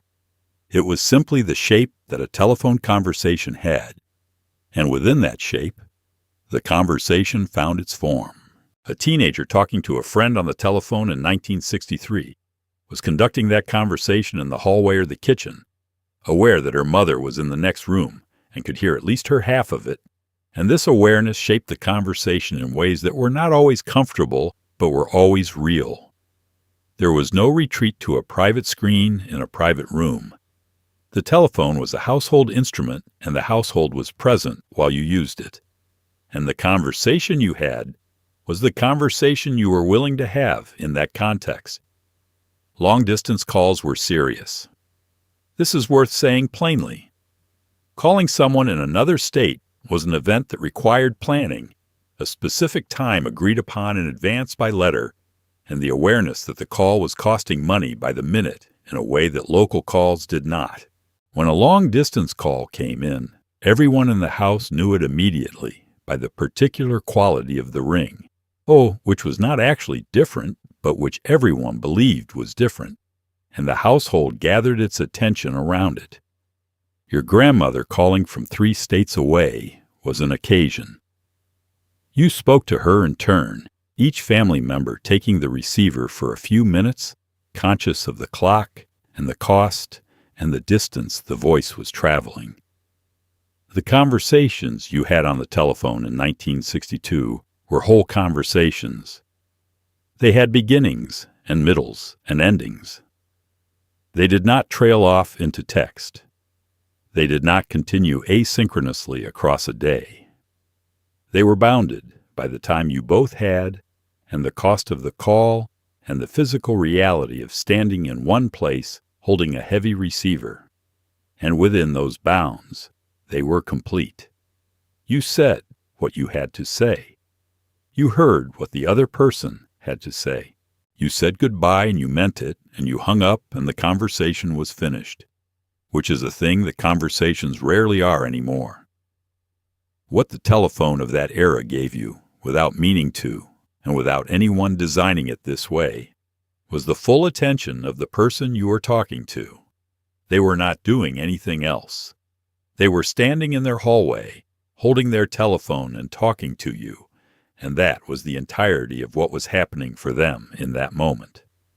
That quality of mutual presence, of 2 people giving each other their complete and undivided attention across a wire, is something that the telephone once made ordinary, and that is now, in the age of the device that does everything, genuinely rare. Your family took 1 vacation a year. 1. You planned for it in May and you talked about it all the way through June. And when July came, you packed the car the night before and lay in bed too excited to sleep properly. The vacation was not a flight to somewhere curated and distant.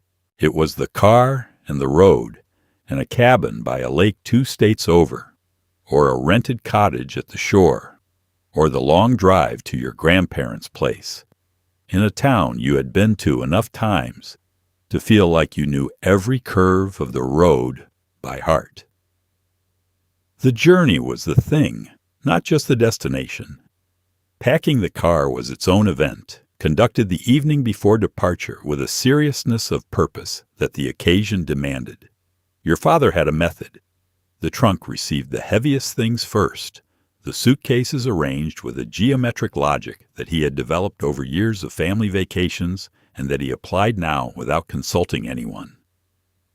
Your mother had packed the cooler with sandwiches and a thermos of coffee and a separate smaller thermos of something cold for the children, and the cooler went in last, accessible from the back seat window in an emergency, which was defined as any point at which someone became hungry enough to ask about it.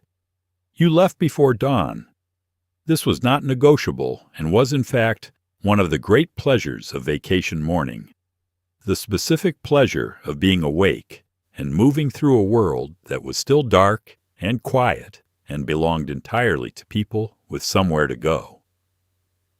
The neighborhood was asleep. The streets were empty. The headlights made yellow tunnels in the dark, and you were in the back seat in your pajamas, with a pillow against the window, and the whole sleeping country was out there beyond the glass, waiting to reveal itself as the light came.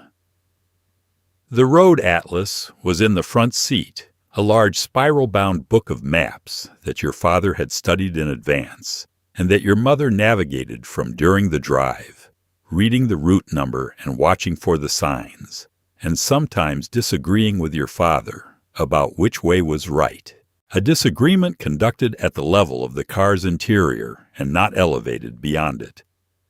The atlas was marked in pencil with the route you were taking, and following the pencil line through the maps was a navigational pleasure of a physical and immediate kind that no GPS has quite replaced. You stopped for gas, and the man at the pump came out to you. This is worth slowing down for, because it represents something that has entirely ceased to exist. You pulled in, and a man in a uniform came out and asked how much, and washed the windshield with a squeegee and a bucket of water while the tank was filling, and checked under the hood if you wanted, and took your money at the window and made change. The station had a restroom around the side with a key attached to a large wooden paddle so it would not be lost, and a machine inside the office that sold peanuts and crackers for a nickel. The cabin or the cottage or your grandparents' house arrived after a day of driving, and the arrival was a specific kind of happiness that the length of the journey had earned. You tumbled out of the car into air that smelled different from home, lake water or salt air, or the particular dry sweetness of a rural town in summer. And the vacation began not at the moment you made the reservation, but at this moment, at the end of the road that had led you here, the car parked and cooling in the evening air, and the whole week ahead of you like a door left open. One vacation, 1 week, or perhaps 2 if the year had been good. Enough time to fully arrive somewhere and fully inhabit it, and then the long drive home with the sunburn and the slightly melancholy pleasure of watching the familiar landscape reappear outside the window, knowing that the ordinary life was coming back, and that it was, in its own way, worth coming back to. There is one place in the summer of 1963 where every age and every kind of person comes together without planning it, and that is the town pool. You can smell it from the parking lot, that particular sharp chemical sweetness of chlorine in the summer air, mixed with sunscreen and hot concrete. You pay a small amount at the gate, a dime or a quarter, and then you are in, and the whole afternoon belongs to you. Children shriek at the shallow end. Teenagers occupy the diving board with studied casualness. Old men sit in folding chairs at the edge and talk about things you are not old enough yet to care about. The town pool was a municipal institution in the fullest sense of that phrase. It was owned by the town and paid for by the town and open to everyone in the town on the same terms, which were modest enough that they were effectively no terms at all. A dime, a quarter on weekends. Season passes available for a few dollars if your family came enough times to make the arithmetic work in your favor, which most families did because the town pool in July was not an option among many options. It was simply where you went. The concrete around the pool was hot in a way that required either shoes or a fast and committed run to the water's edge, and most children chose the run, arriving at the edge breathless and launching themselves in with an enthusiasm that the lifeguard acknowledged with a short practiced blast of the whistle. Not because anything was wrong, but because jumping was the rule, and the rule was the rule. The lifeguard sat in a white chair above everyone else and wore a whistle and a specific expression of watchful authority that you respected without quite knowing why. And the pool ran more or less smoothly beneath his gaze. The shallow end was the domain of the very young, the children who had not yet learned to swim or had recently learned and were consolidating the skill in water that reached only to their chins. Their mothers sat on the concrete nearby, with towels across their laps, watching with the focused attention of people responsible for something irreplaceable. The water there was warm from bodies and sunlight, and was not where you wanted to be once you were old enough to make the choice. The deep end was something different. The diving board at the deep end of the town pool was a social institution unto itself. You waited your turn in a line that enforced its own etiquette, and when it was your turn, you walked to the end of the board and felt it flex slightly under your weight and looked down at the water, which was farther below than it looked from the deck. And you jumped or dived or did whatever it was you had decided to do before you got there, because changing your mind at the end of a diving board with a line of children behind you was not an option that the social contract of the pool allowed. The afternoon at the town pool had a rhythm organized by hunger and cold. You swam until you were cold, then lay on the hot concrete until you were warm, then swam again. Sometime in the middle of the afternoon, when the sun was highest and the hunger was genuine, you went to the small concession stand near the entrance and bought something cold and ate it on a bench in the shade. A popsicle, a candy bar, a bag of potato chips with the particular salt and grease of something eaten outdoors in summer. Then back to the water. You left in the late afternoon with chlorine in your hair and the particular satisfying tiredness of a body that has spent hours in water and sun. Your towel smelled like pool, and your eyes were slightly red, and your skin had that tight, clean feeling that comes from a long afternoon of swimming. The drive home was quiet, everyone in the car loose-limbed and sun-worn, and content, in the way that only a full day of simple physical pleasure can make you content. The town pool gave you that every summer, reliably and without ceremony, for a dime. This is the hour that is hardest to find now.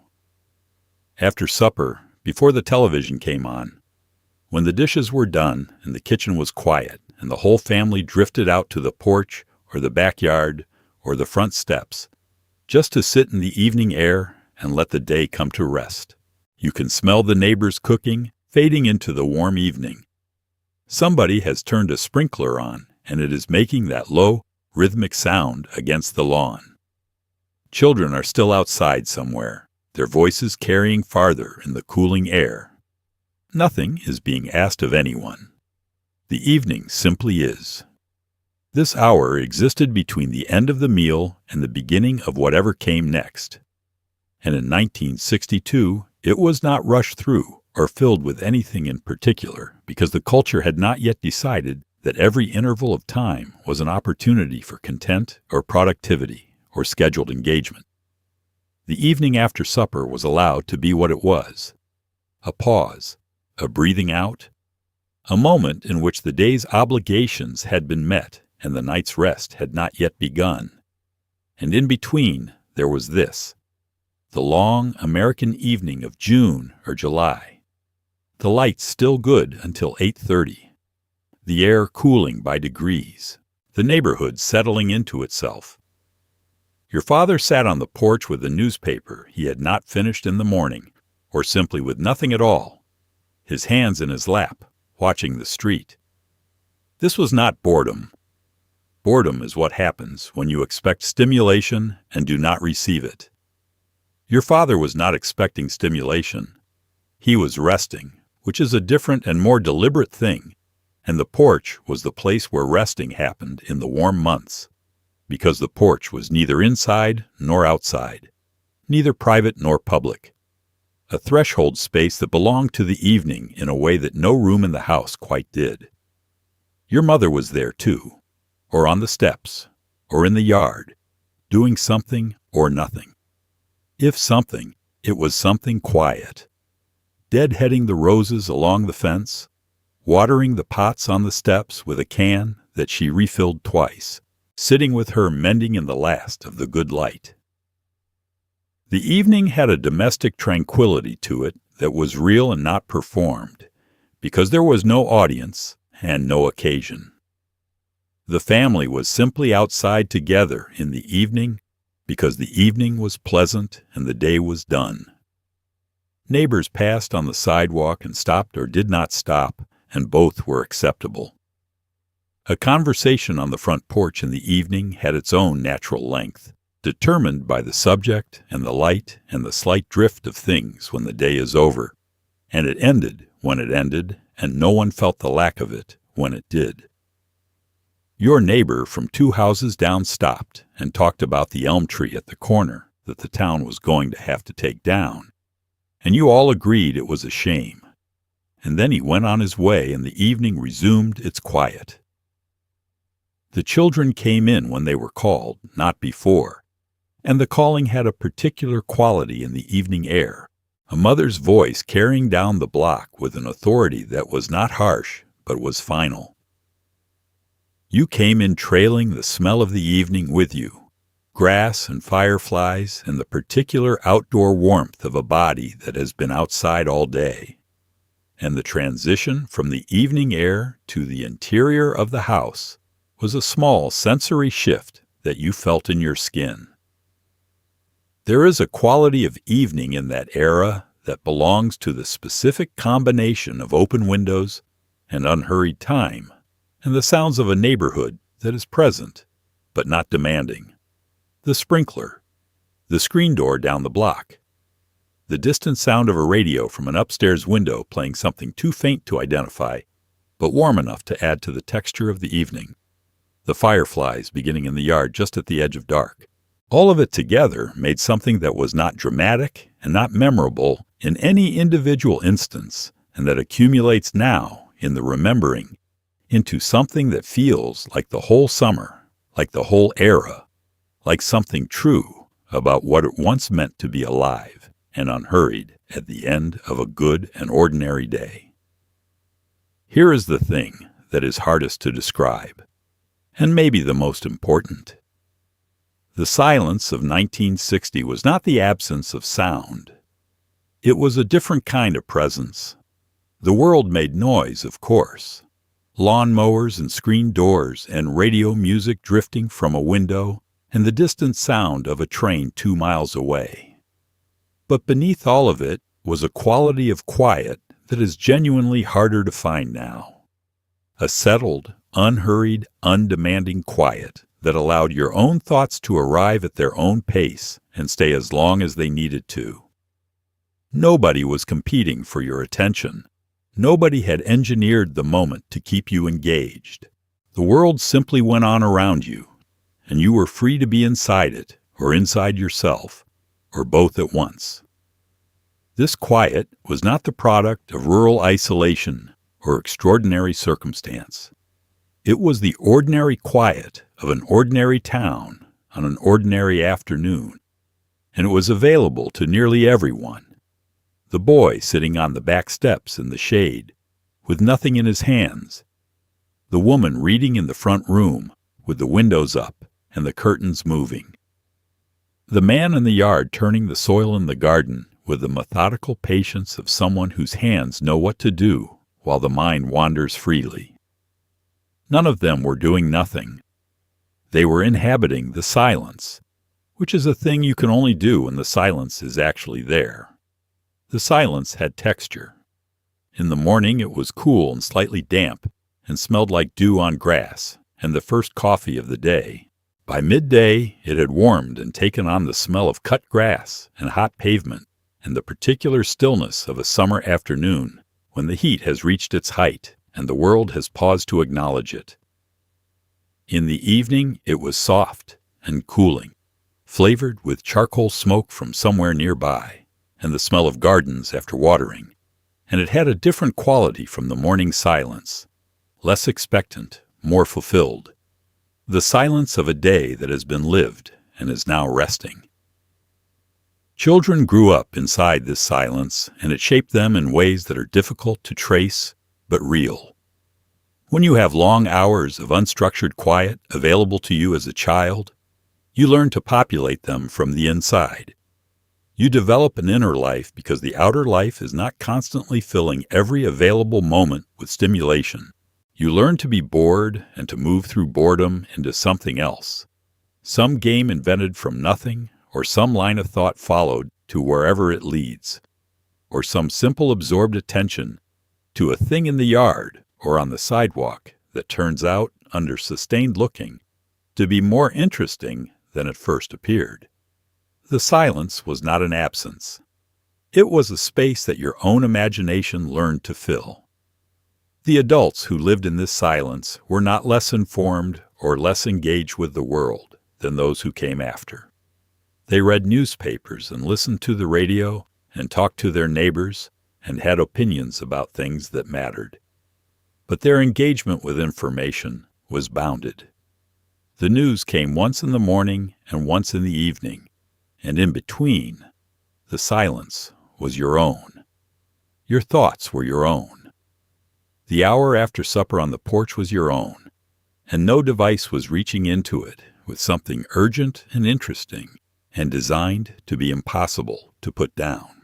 There is a thing that the silence of 1960 gave you that is genuinely hard to find in the world now, and it is this: the experience of your own mind in repose, not productive, not optimized, not even particularly directed.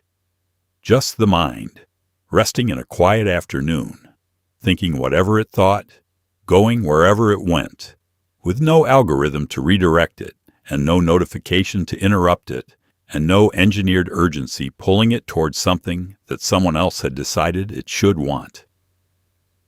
The lawnmower 2 blocks over goes quiet. The screen door down the street opens and closes. The radio in the upstairs window plays something low and familiar. And underneath all of it, underneath the whole ordinary music of a town going about its life, there is that quality of settled, unhurried quiet that belonged to 1960 in a way it has not quite belonged to any decade since. Sit with that for a moment. Let it be what it was. It was more than enough. It was, in the truest sense, exactly enough. It is a Tuesday morning in 1961, and the grocery store on Maple Street has been open since 7. Not a supermarket, not a chain with a parking lot the size of a city block. A grocery store, the kind where the man behind the counter knows your mother's name, and the shelves are stocked with things people in this town actually buy. Selected by someone who lives here and understands what that means. The floors are linoleum, worn smooth in the paths that customers have walked for 20 years. The smell is flour and coffee and something sweet from the bakery case near the window, and everything about the place says that someone thought carefully about what you would need and made sure it was here. The grocer was a specific kind of neighborhood figure. He extended credit to families he trusted, which was most of the families he knew, and he kept a small ledger behind the counter where he recorded what was owed and what was paid. With the matter-of-fact discretion of someone who understood that hard weeks happened to good people, and that the measure of a business was not just what it sold, but how it treated the people it sold to. If your mother sent you in with a note and not enough money, he read the note and filled the order and wrote the difference in the ledger without commentary. He ordered what the neighborhood needed. If 3 families on your block always bought a particular brand of canned tomatoes, that brand was on the shelf because he had noticed and adjusted. If someone came in asking for something he did not carry, he wrote it down and tried to have it the following week. The store was responsive to its customers in a direct and personal way that no algorithm has yet replicated, because the grocer's data was not clicks and purchase histories, but years of conversation and attention and the specific knowledge of who you were and what your family ate on Tuesday nights. The produce came in wooden crates and was arranged in the window where the light could show it to advantage. Your mother squeezed the peaches and examined the tomatoes and held the corn up to the light, and the grocer did not mind, because this was how produce was purchased, and the produce was good, and the examination would confirm it. She had preferences, and he knew them, and sometimes he set something aside for her, because he knew she would want it, and it would not last until she arrived. The checkout was a conversation. Not a long one, but a real one. How is your father doing? The leg any better? Did you hear about the Peterson boy getting into the university? The summer has been good for the garden, I imagine. These were not filler. They were the social mortar of a neighborhood commercial relationship, the small acknowledgments that said you are known here and your life is of interest to me, and this transaction is between people, not between a person and a system. What the neighborhood grocery store of 1961 offered that its successors have not was a particular quality of being provided for, rather than simply supplied. There is a difference, and the difference is felt rather than explained. When someone who knows you and your family and your habits and your preferences puts together an order for you, or stocks a shelf with your needs in mind, or extends credit without being asked because they trust you, something human has passed between you that goes beyond the exchange of goods for money. The supermarket that replaced it was larger and cheaper and stocked with more variety, and these were genuine advantages. But the ledger behind the counter went with the grocer when he retired, and the knowledge he carried went with him too. And the store that opened in its place had no way to know that your family had a hard month in November of '59 and paid it back in January, and that this said something about you worth knowing. Let us slow down and sit for a moment on the front porch. Not the back deck, not the screened-in room at the side of the house. The front porch, which faced the street and the world, and which was, in the architecture of 1960 American domestic life, the place where the private household made its daily peace with the public neighborhood. The chairs were wooden or metal, painted and repainted over the years in colors that had faded to something between their original intention and whatever the sun and the weather had made of them. The porch floor was painted gray or left bare and swept clean. The overhang gave shade in the afternoon and shelter from light rain and a frame for watching the street below. Watching was the primary activity of the front porch, and it was not passive.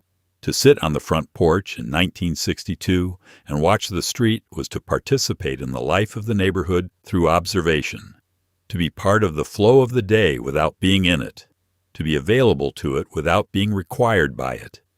If something happened on the street, you saw it. If a neighbor passed, you nodded or called out or had a brief conversation across the porch railing that had the easy, unforced quality of an encounter between people who see each other regularly enough that conversation requires no occasion. The porch was where your grandmother sat in the late afternoon. She had sat on this porch for 30 years, and she knew the street the way she knew the layout of her own kitchen, completely and without effort. She knew which car belonged to which house and who was home, when and who had been out later than usual last night, and what the Callahan boy was up to, because she had watched him grow up from this chair and could read his posture from 50 feet away. This knowledge was not gossip. It was the accumulated attention of a person who had been present and paying attention for a very long time, and it was a form of community intelligence that kept the neighborhood coherent. Children understood the porch as a point of accountability. You knew that Mrs. Henderson was on her porch and that she would mention to your mother if you had been somewhere you were not supposed to be, not maliciously, but because she was paying attention and because the neighborhood operated on the assumption that everyone's children were everyone's mild responsibility.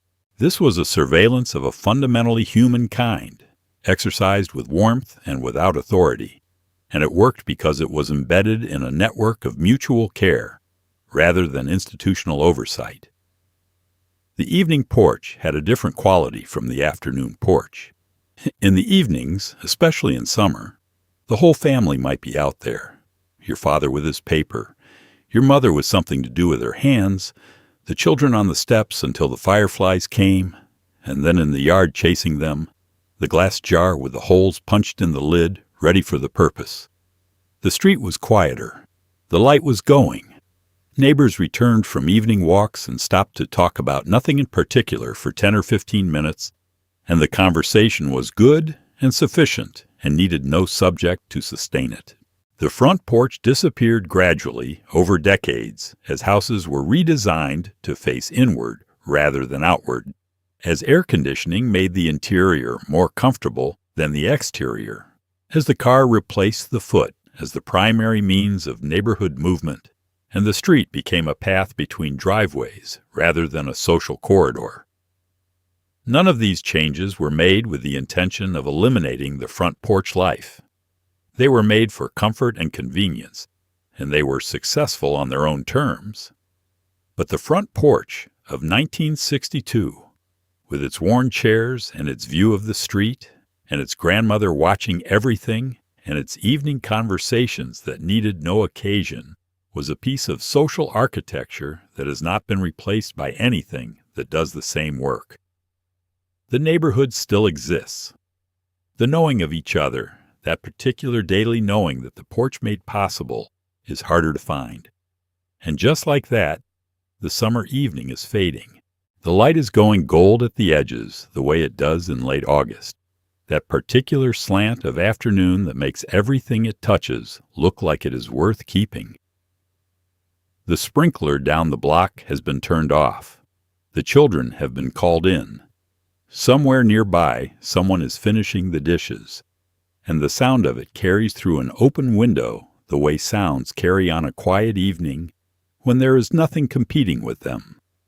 We have been somewhere tonight, not just a decade, not just a collection of customs and objects and habits that time has retired. We have been inside a way of living that was built on a human scale, on the understanding that the days of a life are made of small things, and that the small things matter, and that the people around you are worth knowing by name, and the places you go are worth going to regularly, and the morning deserves to be met with some degree of patience before it is asked to become anything in particular. We sat at the lunch counter. We rode in the back seat with the windows down. We watched the summer go by from the front porch, and we ate Sunday dinner with the good dishes on the table, and we heard the ice cream truck from 3 streets away and ran. We read the Sunday comics in the early light before the house was properly awake. We stood in the hardware store while a man who knew things told us what we needed. We wrote letters at a desk with a pen in our hand, and we meant what we said, because we were writing it slowly enough to mean it. These things happened. They were ordinary when they happened, which is why they are so vivid now. The ordinary things are always the ones that stay. Not the events you planned for, but the Tuesday morning that was simply Tuesday morning, unremarkable and complete. The coffee already on, and the curtains moving, and the day beginning at whatever pace it chose. It would be easy to say that what we have been describing is a simpler time, and it would not be entirely wrong, but it would miss the point. The people who lived this life were not simpler people. They had fears and disappointments and hard years and things they could not fix. The era was not perfect, and it did not pretend to be.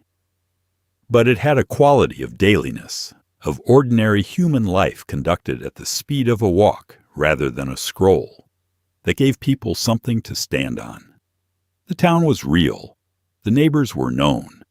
The doctor came to the house.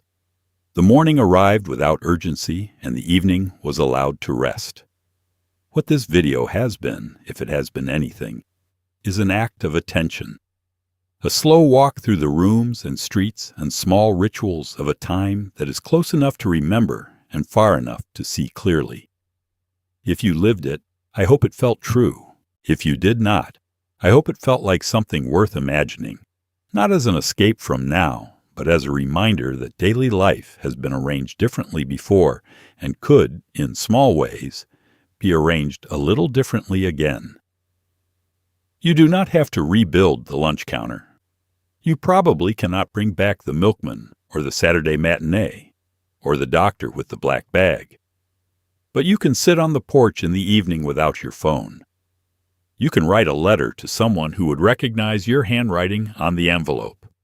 You can take the long way home on a Sunday afternoon with the windows down and the radio playing whatever it plays, and the world going by at a speed you can actually see. You can set the table properly on a Sunday and call everyone to it and stay until the meal is finished.